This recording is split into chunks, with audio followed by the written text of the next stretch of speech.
Sadyang Gala TV.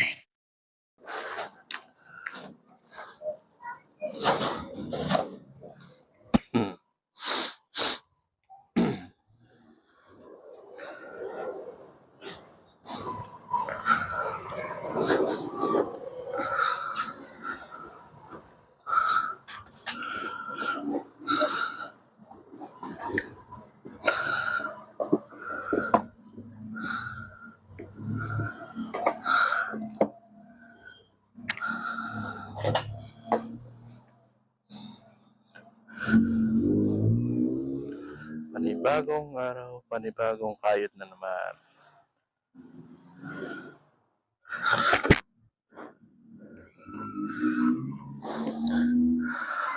Maganda sana yung araw ngayon, masarap mag-rides, kaso lang meron tayong pasok.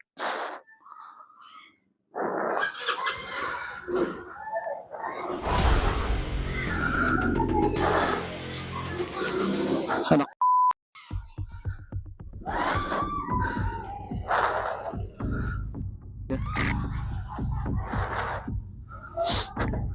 Kaya pare siya po ulit ang apuna. At dito nga sa point na to, ay nilapitan at pinuntahan ko ang anak ko upang sabihin sa kanya na wag siya lalabas ng daan.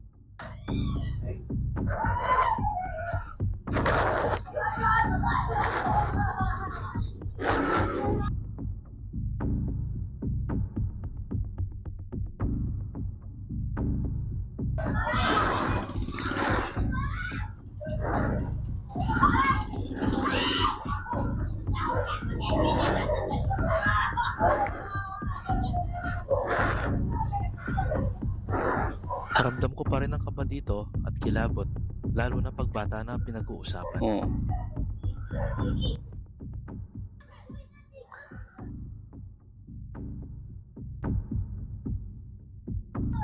Nasagasaan daw yung apo niya sa may highway.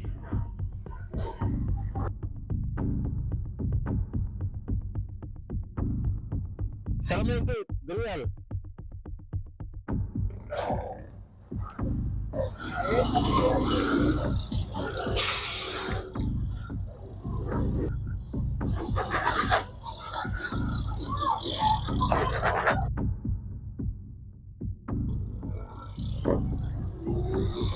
Hindi ko sure kung paano, check na lang natin.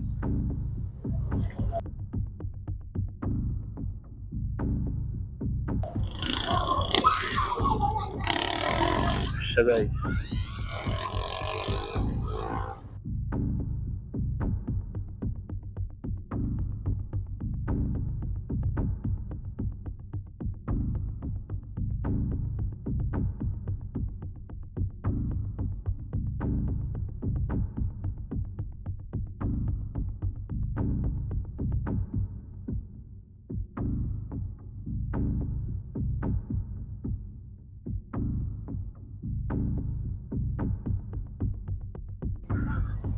Buti na lang di napuruan. Keep safe po.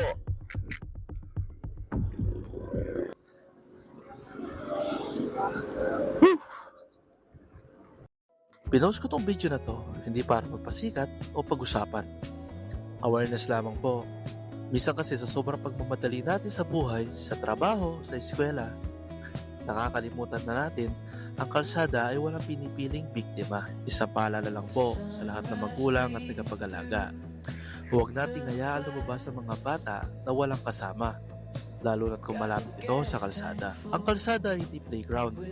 Sa segundo lang na lumingat ka, pwedeng habang buhay na pagsisisi ang kapalit. Turuan natin ang mga bata na tumawid sa tamang tawiran at laging tumingin sa kaliwat kanan. Disiplina lamang sa sarili at tamang edukasyon sa kalsada ang tanging panangga natin sa ganitong aksidente.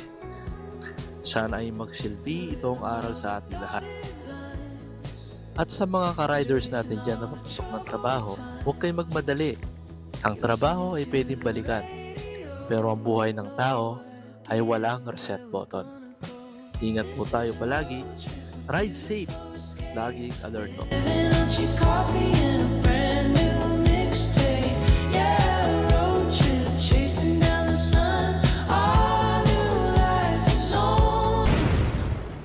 Sadyang Gala TV.